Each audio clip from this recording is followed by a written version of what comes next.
Hello बच्चों, स्वागत है आपका एक बार फिर आपके अपने बहुत ही प्यारे से चैनल मोंटी सर फिजिक्स में। तो बच्चों कैसे हैं? आशा करता हूँ बहुत अच्छे होंगे। बच्चों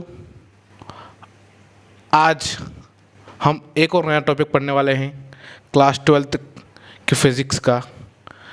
हम क्लास 12th की फिजिक्स के चैप्टर नंबर 2 के बहुत सारे इम्पोर्टेंट टॉपिक्स कवर कर चुके हैं।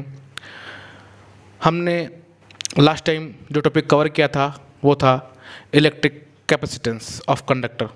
बच्चों इसी कड़ी को आगे बढ़ाते हुए हम आज एक उससे ही जुड़ा एक नया टॉपिक पढ़ने वाले हैं, इलेक्ट्रिक कैपेसिटर।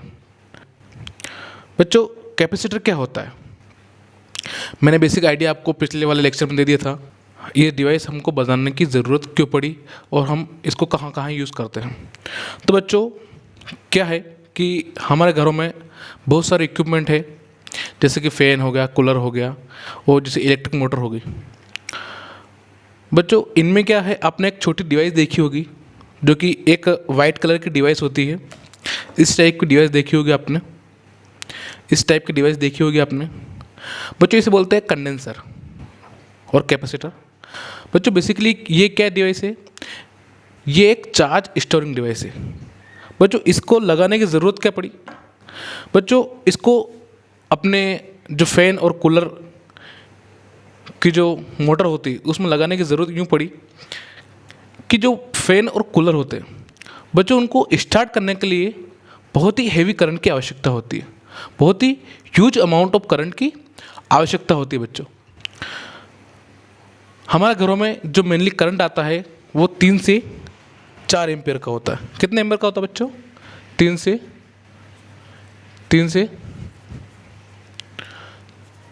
4 एम्पियर का करंट सप्लाई हमें मिलता है। कितने एम्पियर का करंट सप्लाई मिलता है हमको? 3 से 4 एम्पियर का। लेकिन जो डिवाइसेस हैं जैसे कि फ़ैन हो गया, ये फ़ैन का डायग्राम। इस फ़ैन को स्टार्ट करने के लिए बच्चों हमें इनिशियली इसको 35 से 40 एम्पियर करंट की आवश्यकता होती है। कितने एम्पियर करंट की? To overcome friction, static friction. समझ रहे बच्चों? मैं कहना चाहता हूं कि हमारे घर में जो सप्लाई आती है इलेक्ट्रिसिटी की वो 3 से 4 एम्पियर की होती है, लेकिन इन इक्विपमेंट को स्टार्ट करने के लिए, स्टैटिक फ्रिक्शन को ओवरकम करने के लिए हमको एक बार झटका देने के लिए 30 से या 35 से 40 एम्पियर करंट की आवश्यकता होती है। तो बच्चों ऐसा तो है नहीं कि हम बार बार, या ऐसा बोल सकते हैं हमारे विद्युत मंडल को कि भैया हमें ये जब डिवाइस चालू करे तब हमको 35 से 40 एम्पियर का करंट दे दीजिए, और जब ये डिवाइस बंद हो जाए, क्योंकि ये डिवाइस लगातार इस करंट को यूज़ नहीं करती है, ये करंट यूज़ करती है 3 से 4 एम्पियर वाला ही। लेकिन सब स्टार्ट करने के समय कितना ह्यूज अमाउंट ऑफ करंट चाहिए होता है इनको स्टार्ट करने के समय। उसके बाद जब स्टैटिक फ्रिक्शन को ओवरकम कर लेती है, जैसे कि ग्राउंड पे पड़े किसी भी बॉडी, मान लो कि कोई 20 किलो की बॉडी है, उसको वहाँ से हटाने के लिए जो स्टार्टिंग में खींचने के लिए जो बल लगाना पड़ता है, वो जब एक बार ज़्यादा बल लगाने के बाद उसको खींचने के लिए कोई ज़्यादा बल नहीं लगाना पड़ता है। उसको आप खींचते रहो ग्राउंड पे तो आसानी से खींचता रहेगा। लेकिन जब उसको स्टार्टिंग में अपन वहाँ उस मोमेंट ऑफ इनर्शिया जब बैठा हुआ रुका हुआ है, उसको वहाँ से उठाने के लिए या खींचने के लिए बहुत ज़्यादा बल लगाना पड़ता है। इसी प्रकार से इसको रेस्ट से घुमाने के लिए, रोटेशन करवाने के लिए, स्टार्ट करने के लिए बहुत ज़्यादा करंट की आवश्यकता होती है। वो बहुत ज़्यादा करंट हम कहाँ से लाएंगे? क्योंकि देखो डायरेक्टली हम, ऐसा तो है नहीं कि 35 एम्पियर 40 एम्पियर का करंट बोल दें कि हम ये डिवाइस चालू कर रहे हैं विद्युत मंडल को कि भैया हमको जब ये डिवाइस चालू करें हमको वो करंट दीजिए और बाद में वो आपका करंट वापस ले लीजिए और हम 3 से 4 एम्पियर ही यूज़ करेंगे। ऐसा तो हो नहीं सकता ना। कितनी बार करोगे? ऐसा तो हो नहीं सकता। वैसे इतना करंट हमारी जो इलेक्ट्रिक लाइन्स होते हैं उनमें भी आता नहीं है, क्योंकि हमें इतना हाई करंट की आवश्यकता होती नहीं है। तो बच्चों ये मुमकिन तो नहीं है हमारी इलेक्ट्रिसिटी के थ्रू। तो कैसे मुमकिन है? बच्चों हम इस स्टैटिक फ्रिक्शन को ओवरकम करने के लिए, इसको एक झटका देने के लिए एक डिवाइस का यूज़ करते हैं जिसे बोलते हैं हम कैपेसिटर, जो कि एक बेसिकली चार्ज स्टोरिंग डिवाइस है जिसका काम है कि इसको झटका देना और इसको रोटेशन करवाना।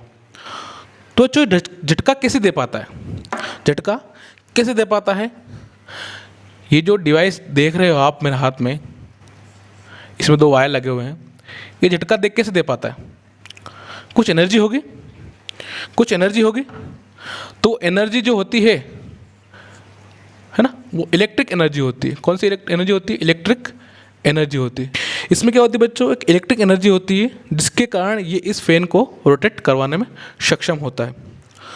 तो ये इलेक्ट्रिक एनर्जी आई कहाँ से? तो बच्चों ये इलेक्ट्रिक एनर्जी आई इसमें चार्ज के कारण। क्यों? किसके कारण? चार्ज के कारण। तो कैपेसिटर क्या है? बेसिकली वही एक चार्ज स्टोरिंग डिवाइस है जो कि बहुत ही ह्यूज अमाउंट में चार्ज को स्टोर करता है और ज़रूरत पड़ने पर एक साथ अपने एनर्जी को रिलीज़ कर देता है।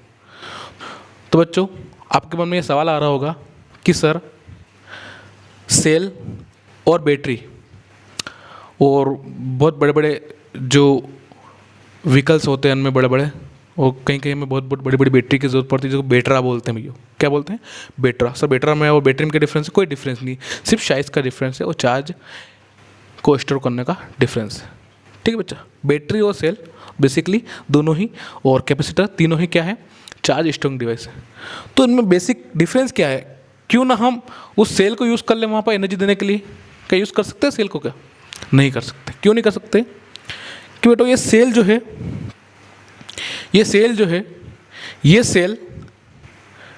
ये सेल क्या करता है कि अपनी एनर्जी को धीरे धीरे रिलीज़ करता है। एक बार जब ये चार्ज हो गया होगा केमिकल से, या चार्जिंग वाले सेल भी आते हैं, एक बार जब चार्ज हो जाता है उसके बाद ये धीरे धीरे एनर्जी को रिलीज़ करता है। जैसे कि अपने मोबाइल को चार्ज करते हैं, ठीक है, और वो धीरे धीरे अपनी एनर्जी को रिलीज़ करता है, बैटरी धीरे धीरे डाउन होती है।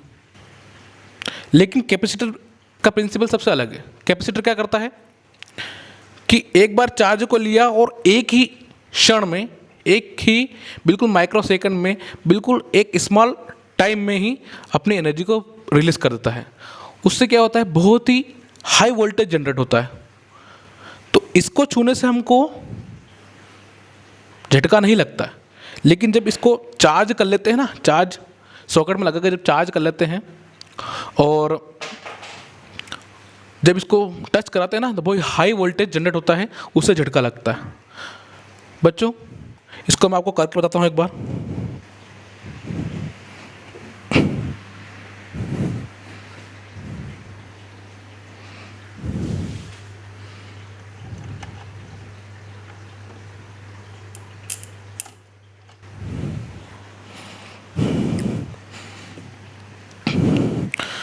तो बच्चों आपने सेल तो देखा ही है, और मैं अब आपके लिए ये कैपेसिटर भी चार्ज करके ले आया हूँ। तो बच्चों सेल तो आप घर पे ट्राई करके देख सकते हो कि दोनों वायर लगा है, सेल अभी मेरे पास भी है, लेकिन इस सेल को दोनों वायर लगा के मैं जब जोड़ता हूँ तो कोई भी स्पार्किंग नहीं होती है। लेकिन जब ये जो चार्ज करके लाया हूँ मैं, इसको जब मैं टच कराऊंगा तो वही बहुत ही ज़ोर से स्पार्किंग होगी। इसको अगर छू लेंगे तब तो हमारे शरीर को, बॉडी को बहुत ज़ोर से झटका लगेगा। देखिएगा बच्चों ध्यान से, लगा बच्चों? लगा ना? तो ये इसने देखो अब ये डिस्चार्ज हो गया। अब इसमें आप लोग कितनी बार टच करो कुछ नहीं होगा, लेकिन सेल में ऐसा नहीं।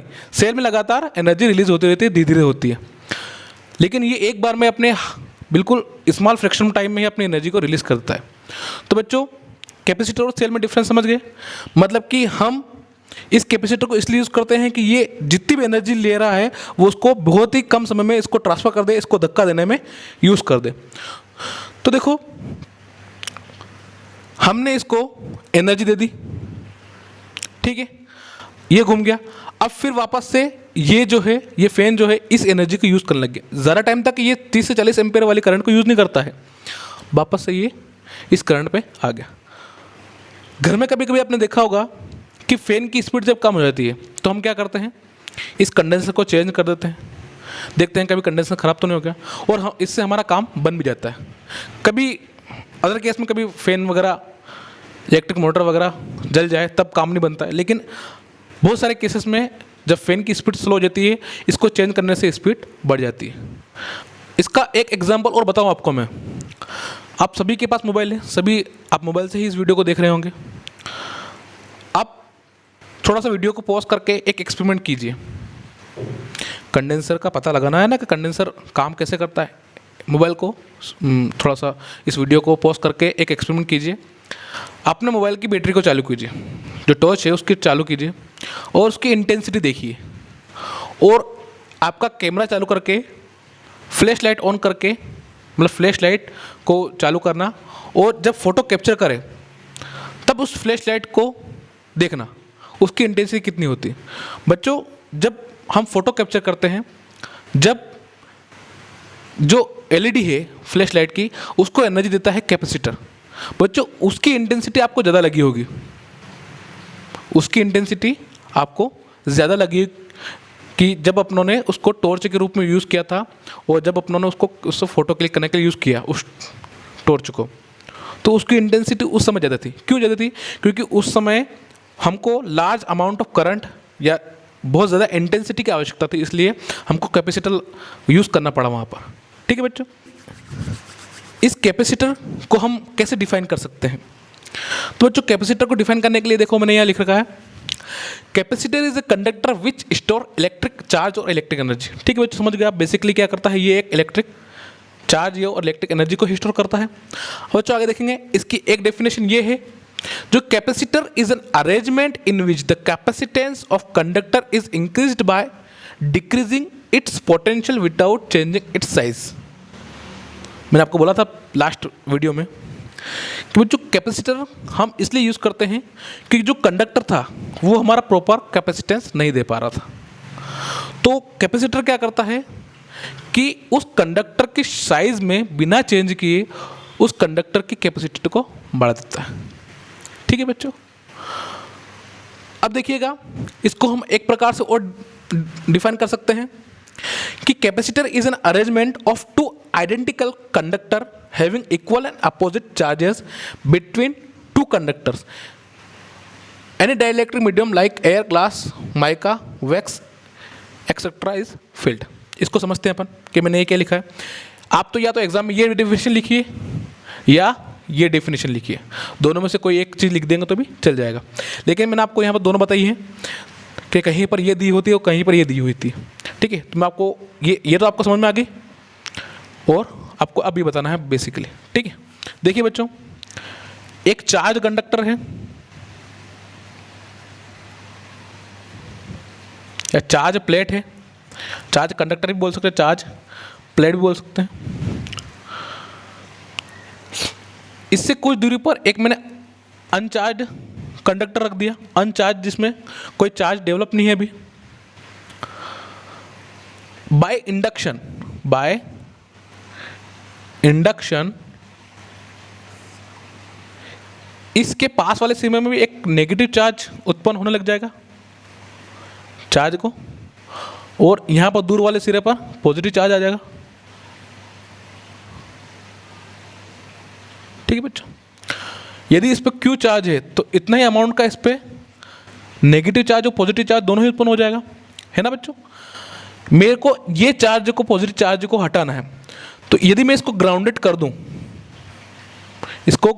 दूं, तो ये चार्ज इस अर्थ के इलेक्ट्रॉन से न्यूट्रल हो जाएंगे और अपने पास कौन सा चार्ज बच जाएगा? Only negative charge.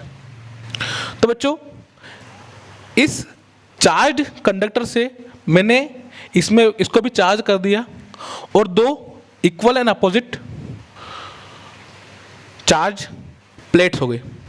ठीक है, अब ये एक दूसरे से कुछ दूरी पर रखी हुई होती है। हमने माना ये दूरी d है और प्लेट्स का एरिया a है और दोनों पे चार्ज सेम है, एक पे प्लस क्यू एक पे माइनस क्यू है। तो बच्चों, जब ग्राउंड किया तो ग्राउंड करने के बाद जो ये पॉजिटिव चार्ज है ये ग्राउंड होने के बाद न्यूट्रल हो जाते हैं। ओनली इस पर कौन सा चार्ज बचता है? ओनली नेगेटिव चार्ज बचता है। ओके बच्चों, तो तो यही बोलते हैं कि ये जो अरेंजमेंट है इसी को हम कैपेसिटर बोलते हैं। ठीक है, capacitor is arrangement of two identical conductor having equal and opposite charge between two conductor any dielectric medium is field. मतलब कि इन दोनों के बीच में कोई डाइलेक्ट्रिक मीडियम रख देते हैं या इनको किसी डाइलेक्ट्रिक मीडियम में रख देते हैं अपन।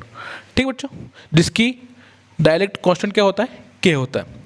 ये आपके डेफिनेशन समझ में आ गया आपको कि capacitor is an arrangement of two identical conductor having equal and opposite charges between this two conductors any dielectric medium is field like mica, wax, air and glass.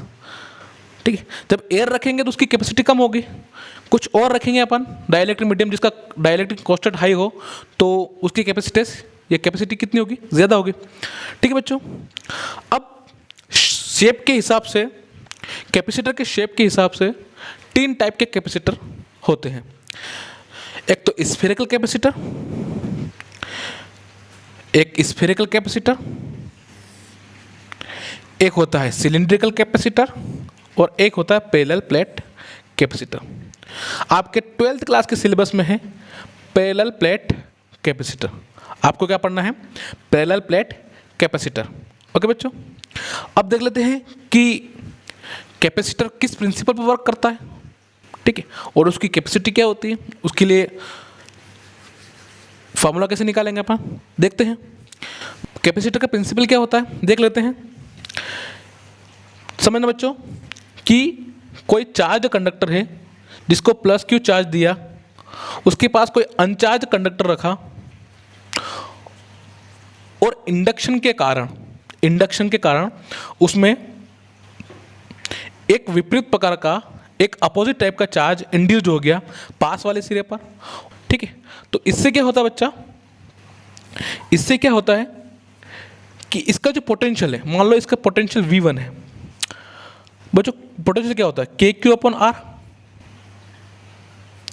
ठीक है, ये Q जितना चार्ज इस पे है, अब इसके आने से इस V1 पे क्या प्रभाव पड़ेगा, इस अनचार्ज कंडक्टर के आने से इस V1 पे क्या प्रभाव पड़ेगा, ये घट जाएगा या बढ़ जाएगा। अरे Q की वैल्यू पे क्या प्रभाव पड़ेगा, यहाँ पर ये Q था, यहाँ पर -Q आ गया, ये V1 कुछ कम हो जाएगा, V1 कुछ कम हो जाएगा, या बोल दो मैं इसका पोटेंशियल अगर V2 होगा तो टोटल पोटेंशियल कितना हो जाएगा इसके अंदर, V1 - V2 हो जाएगा, V1 - V2 हो जाएगा ना, पोटेंशियल की कमी आ जाएगी ना। अरे ये V1 है, ठीक है, और ये माइनस का चार्ज है तो -V2, मतलब V1 - V2 हो जाएगा ना।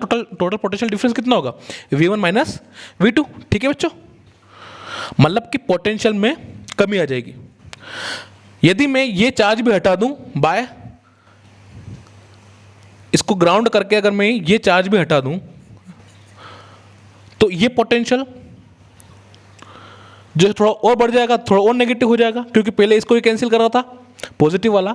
मान लो जब पॉजिटिव वाला था तो इसका जो इसका पोटेंशियल मान लो इनिशियल में 10 वोल्ट था। कितना था, 10 वोल्ट। जब इसको ग्राउंड नहीं किया, तो इसका पोटेंशियल माना कि 6 वोल्ट था। कितना वोल्ट था, 6 वोल्ट। तो पोटेंशियल डिफरेंस कितना हुआ, 4 वोल्ट। अब क्या हुआ कि इसको जब मैंने ग्राउंड कर दिया, ठीक है, जब मैंने ग्राउंड कर दिया इसको, तो जो इसके पॉजिटिव चार्ज थे वो सब चले गए, तो नेगेटिव चार्ज की थोड़ी सी मात्रा बढ़ गई। तो नेगेटिव चार्ज की वजह से इसका पोटेंशियल मैंने माना कि 8 वोल्ट हो गया। तो पोटेंशियल डिफरेंस कितना हो गया, 2 वोल्ट का। जब ये नेगेटिव चार्ज पॉजिटिव चार्ज थे तो कुछ चार्ज इसकी तरफ अट्रैक्ट हो रहे थे, तो इसका पोटेंशियल मैंने मान लिया कि 6 वोल्ट तक हुआ। क्योंकि बाय इंडक्शन ऐसा तो नहीं है कि सभी ये जो इंड्यूस्ड चार्ज हुए, ये जो चार्ज हुए सभी, इससे तो नहीं कि इस पोटेंशियल को डिक्रीज करने में पार्टिसिपेट करेंगे। लेकिन जब इसको ग्राउंड कर दिया तो जो नेगेटिव चार्ज हुए वो नेगेटिव चार्ज सारे ही नेगेटिव चार्ज इसके पोटेंशियल को डिक्रीज करने में काम करेंगे। तो अब सारे जो नेगेटिव चार्ज है उसके कारण जो पोटेंशियल है वो 8 वोल्ट है। तो पोटेंशियल डिफरेंस कितना हुआ दोनों प्लेटों के बीच में, 2 वोल्ट। तो पोटेंशियल कब कम हुआ, जब इसको ग्राउंड आउट किया। तो अब C क्या होता है, Q/V। बच्चों चार्ज तो मैंने एक बार दे दिया, चार्ज जो है वही है।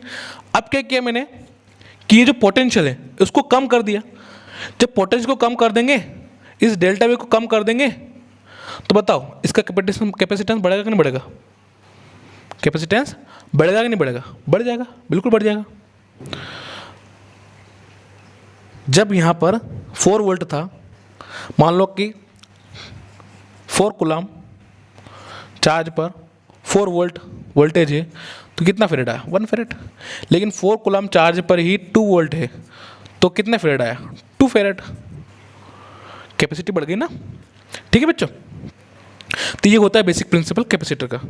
तो the working principle of capacitor is based on the fact that when an uncharge conductor is placed near an charge conductor, then the electric potential of charge conductor is reduced.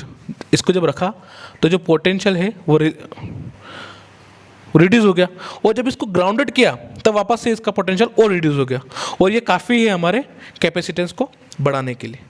ठीक है बच्चों, तो बच्चों अब देखते हैं कि इस कैपेसिटर का कैपेसिटेंस कितना होगा। तो बच्चों कैपेसिटेंस क्या होता है? C is equal to Q upon V। लेकिन बच्चों यहां पर क्या आएगा? Q की जगह चार्ज आ जाएगा और V की जगह V नहीं आएगा और डेल्टा V आएगा। क्यों आएगा? क्योंकि यहाँ पर पोटेंशियल डिफरेंस आएगा V1 माइनस V2।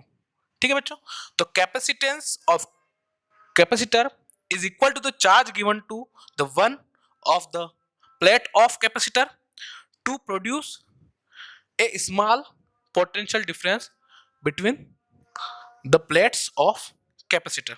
ठीक है बच्चों, तो क्या लिखेंगे यहाँ पर? C is equal to Q upon V1 minus V2 is equal to Q upon delta V।